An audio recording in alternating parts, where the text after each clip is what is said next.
ஆண்டவர் இரட்சகருமாக இயேசுவின் இனிதான நாமத்தினால் உங்களை வாழ்த்துகிறேன். இந்த நாளிலும் கூட நம்முடைய ஆவிக்குரிய சிந்தனைக்காக யோனாவின் புஸ்தகம் 4ஆம் அதிகாரம் 2ஆம் வசனத்தின் ஒரு பகுதியை நான் வாசிக்கிறேன்.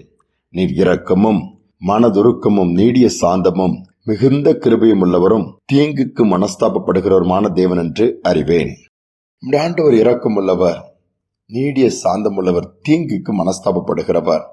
இந்த இடத்தில் யோனா அதை சொல்லுகிறார். ஆண்டவரை பார்த்து பொறுமை இழந்து யோனா சொல்லுகிற ஒரு காரியம். ஆனால் எந்த இடத்துல நம்முடைய ஆண்டவர் பொறுமை இழக்கவில்லை, இரக்கமுள்ளவர் தான். ஏனென்றால் நினிவேவை அழிப்பேன் என்று ஆண்டவர் சொன்னார், ஆனால் அழிக்கவில்லை. ஏன்?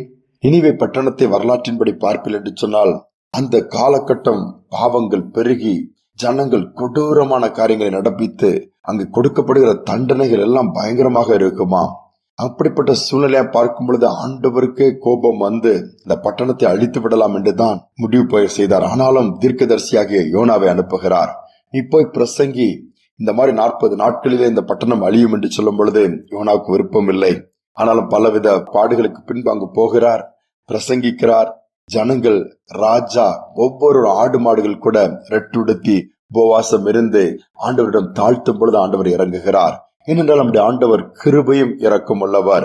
அவர் செய்தது தவறுதான், நீதியை புரட்டினார்கள், அநியாயம் செய்தார்கள், அன்றுக்கு பிரியமில்லாத காரியங்கள் இருந்தது. ஆனாலும் ஆண்டவர் அவர்கள் தங்களை தாழ்த்தினதை பார்த்து அதன் நிமித்தம் இறங்குகிறார், அழிக்கவில்லை. அதன் நிமித்தமாய் அழிவிலிருந்து அந்த ஜனங்கள் தப்பினார்கள், அந்த பட்டணம் தப்பினது. யோசித்து பாருங்கள், நம்முடைய வாழ்க்கையில் அநேக நேரம் நாம் ஆண்டவருக்கு பிரியமில்லாத காரியங்கள் செய்யலாம், அவர்களை பாதை மாறி இருக்கலாம், தடம் மாறி இருக்கலாம். தாழ்த்தி கேட்கும் பொழுது ஆண்டவர் இறங்குவார். ஏனென்றால் இரக்கமுள்ள தேவன். ஒரு சமயம் நெப்போலியன் ஒரு மனிதனை பிடித்து சிறையில போட்டு விட்டான், அவனுக்கு தூக்கு தண்டனை என்று சொல்லிவிட்டார். ஏன்? தேச துரோக ஒரு பாவத்தை, அந்த குற்றத்தை செய்தான் என்று தண்டனை. ஆனால் அதை கேள்விப்பட்டவுடன் இந்த மனிதனுடைய 10 வயது ஒரு பெண் சிறுமி 30 மைல் தூரம் நடந்து போய் நெப்போலியனை சந்திக்கிறார். ஐயா, என்ற தகப்பனை எப்படியாவது நீங்கள் விடுவிக்க வேண்டும், அவரை கொன்றுவிட வேண்டாம் என்று சொல்லி கேட்கிறார். அவன் சொல்லுகிறான், அவன் தகப்பன் குற்றவாளி, தேச துரோக குற்றத்தை செய்திருக்கிறார், அது எப்படி நான் அவனை விடுவிக்க முடியும், வேறு வழியிலே போய்விடு என்று சொன்னாராம். ஐயா, நீதி நிமித்தமாக நான் வரல, அவர் குற்றவாளி தான், குற்றவாளி இல்லை என்று நான் சொல்லவில்லையே, இரக்கத்தின் நிமித்தமா நான் வந்திருக்கிறேன். நீங்கள் இரக்கம் பாராட்டினால் என் தகப்பனை மன்னித்து விடுதலை செய்ய முடியும். எனக்கு என் தகப்பனை தவிர யாருமே கிடையாது, தாய் கிடையாது, யாரும் கிடையாது. என் தகப்பனும் போய்விட்டால் நான் அனாதை ஆகிவிடுவேன், இறங்கும்படியா நான் கேட்கிறேன்னு சொல்லி அந்த சிறு பிள்ளை கெஞ்சி கேட்டதான். அந்த மனிதனுடைய மனம் மாறினதே. உடனே இந்த சிறு பிள்ளை என்றதை தாழ்த்தி கேட்ட அந்த விண்ணப்பம் நெப்போலியனுடைய மனதை மாற்றி அந்த மனிதரை விடுதலையாக்கி உன் தகப்பனை கூட்டிக் கொண்டு போ என்று சொல்லி அனுப்பிவிட்டாராம். பாருங்கள், ஒரு உலக பிரகாரமான கொடூரமான மனிதனுடைய மனதை மாறும் பொழுது தேவன் மனம் இறங்க மாட்டாரா? மீண்டுமாய் இழந்து போனதை திருப்பி கொடுப்பார், கிருபைகளை கொடுப்பார், தூக்கி நிறுத்துவார், ஆசீர்வாதத்தை சுதந்திரிக்க செய்வார்.